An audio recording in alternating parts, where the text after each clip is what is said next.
할렐루야, 한 주간도 모두 잘 지내셨습니까? 요즘 날씨가 정말 따뜻했다가 추웠다가 이랬다 저랬다 정말 참 그렇습니다. 거기다가 이제 미세먼지까지 안 좋다고 하네요. 모두들 마스크 잘 쓰고 다니셔서 건강 관리 잘 하시기를 바라겠습니다. 오늘은 이제 하나님의 이름이 거룩히 여김을 받으소서라고 하는 이 간구의 기도를 지난주에 우리가 살펴보았는데 그거에 이어서 두 번째 간구의 기도를 함께 살펴보도록 하겠습니다. 오늘 우리가 함께 읽어볼 나누게 될 이 말씀은 하나님의 나라가 임하옵소서입니다. 여러분, 이 말은 말 그대로 하나님 나라가 이 땅 가운데 임하기를 바라는 기도라고 할 수가 있겠습니다. 여러분은 하나님의 나라를 생각하면 어떠한 이미지가 떠오르십니까? 매우 다양한 모습들이 떠오르시겠지만 분명한 것은 지금 우리가 살아가고 있는 이 세상보다는 분명히 좋을 것 같다라는 생각이 듭니다. 요즘같이 힘들고 또 혼란스러운 이 시기에는요, 당장이라도 하나님의 나라가 임한다면 얼마나 참 좋겠는가라고 하는 생각이 듭니다. 그런데 여기서 질문 한 가지를 드리면 과연 하나님의 나라는 아직 우리 가운데 임한 것이 아닐까요? 여러분, 하나님 나라를 공간적인 의미로 생각한다면 그렇다라고 볼 수가 있겠습니다. 하지만 오늘 예수님께서 말씀하시는 이 하나님의 나라는 공간을 의미하지 않습니다. 여러분, 하나님의 나라는 어느 날 갑자기 이 세상에 나타나거나 그리고 이 세상이 갑자기 하나님의 나라로 변하는 것이 아닙니다. 복음서를 읽어보면 예수님께서는요, 이러한 말씀들을 자주 하십니다. 마태복음, 마가복음, 누가복음마다 조금씩 표현은 다르지만 이 마태복음에서는 하나님의 나라가 이미 너희 가운데 임하였다 이렇게 말씀하고 있고, 마가복음에서는 하나님의 나라가 가까이 왔다라고 말하고 있고, 누가복음의 경우에는 하나님의 나라가 너희의 것이다 이렇게 말을 하고 있습니다. 그렇습니다. 하나님의 나라는 예수님께서 이 땅에 오시는 순간 이미 우리 가운데 임해 있습니다. 그러나 그 하나님의 나라는 아직 완성된 것은 아닙니다. 그러니까 하나님의 나라는 예수님께서 다시 우리 가운데 오심을 통해서 완성되는 것이죠. 그래서 이런 말 많이 들어봤을 것입니다. 우리는 이미와 아직의 사이를 살아가고 있다 라는 말이 바로 이러한 의미에서 사용되고 있는 겁니다. 그렇다면 오늘 기도는 과연 무엇을 의미할까요? 여러분, 하나님의 나라가 임한다는 것은 하나님의 통치와 통치권을 의미합니다. 그래서 기도를 해석해 보면 이러한 의미가 되는 것이죠. 하나님의 통치가 이 땅에서 이루어지게 해주십시오 라고 하는 그런 기도인 것이죠. 그러면 여러분, 그 하나님의 통치가 어떻게 나타나느냐? 바로 하나님의 통치를 받아들이며 순종하는 자들을 통해서 나타난다라는 겁니다. 즉, 그리스도인의 삶을 통해서 하나님의 통치하심이 이 땅 가운데 이루어진다라는 것이죠. 여러분, 우리가 하나님의 자녀요, 하나님의 백성이라고 고백하는 말의 의미는 내가 하나님의 뜻을 따라 살아가는 사람입니다 라고 하는 뜻인데, 이것을 오늘 본문의 의미에서 본다면 내가 하나님의 통치권을 인정하고 하나님의 통치를 따라 살아가는 존재임을 나타내는 말이 바로 나는 그리스도인입니다, 나는 하나님 나라의 백성입니다 라고 말하는 것의 의미라는 것이죠. 그런데 여러분, 우리가 여기서 한 가지 착각하지 말아야 될 것은 무엇이냐면 내가 하나님의 통치를 따라 살아가기 때문에 하나님의 나라가 이 땅 가운데 이루어지는 것은 아니라는 것입니다. 여러분, 하나님의 나라는 오직 누가 이루어 가시고 만들어 가시냐면 오직 하나님께서 행하시는 일들입니다. 우리는 그저 하나님의 도구일 뿐인데 하나님이 나의 삶을 통해서 그 하나님의 나라를 이루어 가시는 거죠. 그러니까 주체는 결국에 하나님이라는 것입니다. 우리가 이것을 꼭 기억해야 된다라는 것이죠. 오늘 주님께서 가르쳐 주신 그 기도는 하나님의 나라를 우리 가운데 가져와 주십시오도 아니고 우리가 하나님의 나라를 이루게 해 주십시오라고 하는 기도가 아니라 하나님의 통치를 하나님께서 이 땅 가운데 이루어 주십시오. 나를 사용하여 주십시오라고 하는 기도가 되는 겁니다. 여러분, 이 기도가 정말로 중요합니다. 왜냐하면 하나님의 통치하심에는 차별도 없고 구별함도 없고 억압도 없고 폭력도 없기 때문이죠.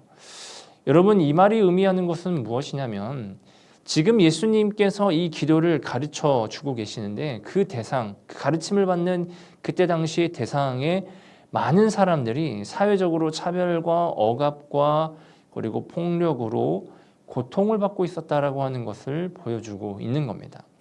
그래서 그들은 하나님의 통치가 간절히 필요했던 것이죠. 왜냐하면 하나님이 이루신 그 나라, 그 통치하심에는 그러한 모든 고통받게 하는 요소들이 없기 때문에 그렇습니다. 여러분, 오늘날 우리 사회에는 각종 비리, 차별, 구별, 억압, 폭력이 없습니까? 여전히 존재하죠. 중동의 여인들은 엄청난 사회적인 차별과 억압 속에서 살아가고 있습니다. 수많은 어린 생명과 약자들이 전쟁과 테러, 빈곤, 질병에 그대로 노출되고 있고 수많은 생명을 잃어가고 있죠.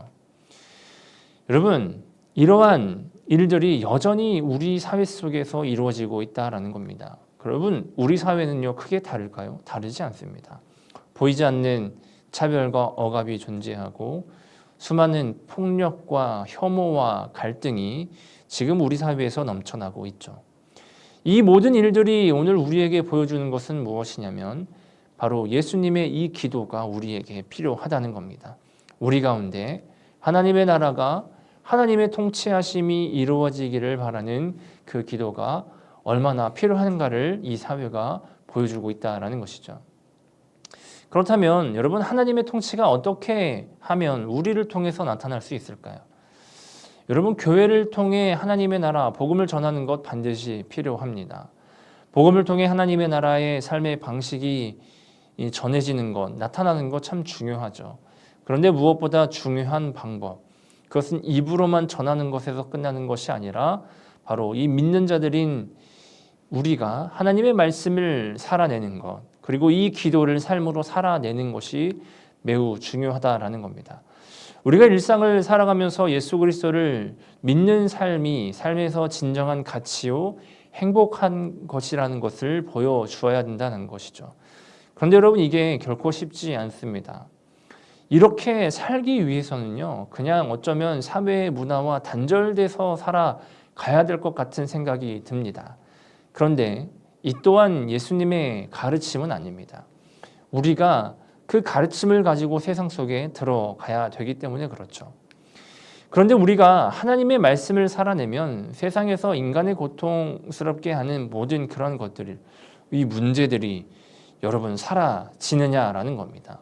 가난과 핵의 문제, 폭력, 억압, 차별, 환경 오염, 질병, 불의, 비리 등등 수많은 이 세상의 문제들이 과연 우리가 하나님의 말씀대로 살아낸다라고 해서 그것이 사라지느냐라는 거야. 안타깝지만 그렇진 않습니다.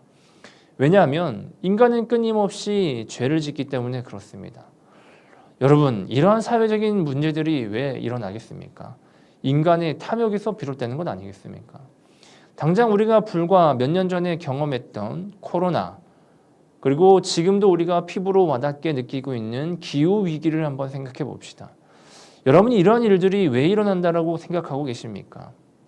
어느 한 나라의 문제일까요? 절대 그렇지 않다는 것이죠. 인간의 탐욕에서 비롯된 무분별한 자연 파괴와 생태계를 교란하고 있기 때문에 이러한 문제들이 일어나고 있는 것이죠. 그러므로 여러분, 이러한 문제는 인간의 힘으로는 해결할 수 없습니다. 그저 최소화할 수는 있겠죠. 여러분, 이 문제를 해결할 수 있는 유일한 분은 딱 한 분밖에 없습니다. 바로 예수님이시죠.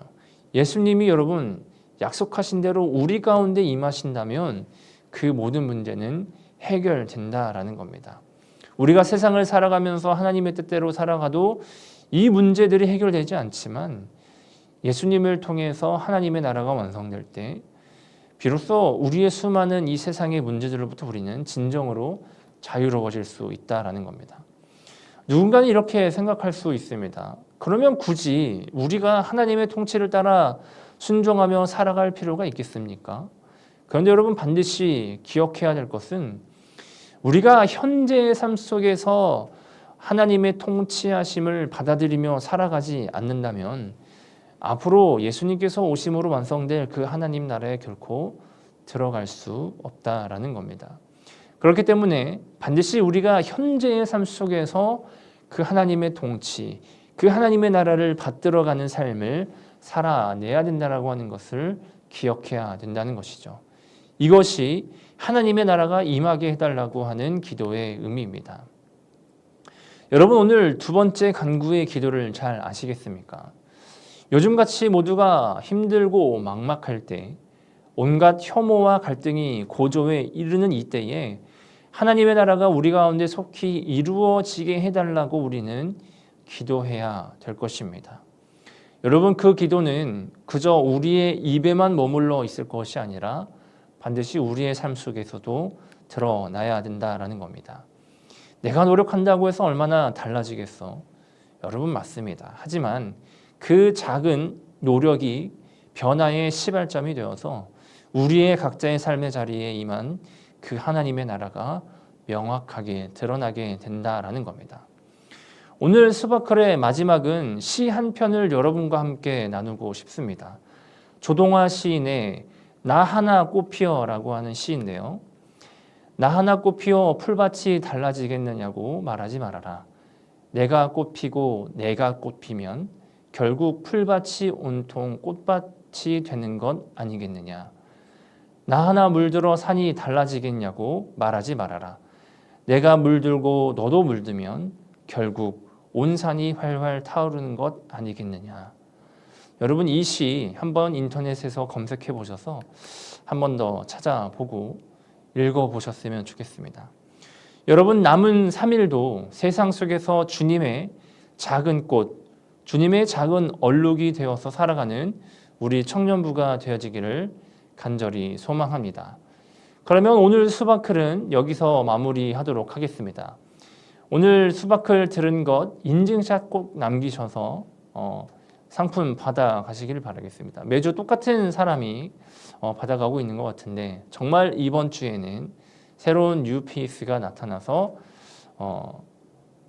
이 선물을 받아갈 수 있기를 바라겠습니다. 그러면 오늘 수바클은 여기서 마무리하도록 하겠습니다.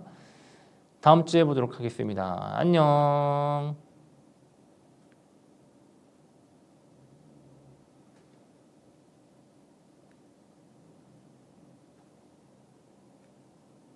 전도사님, 저 한번 엔딩 영상 한 번만 찍어주세요.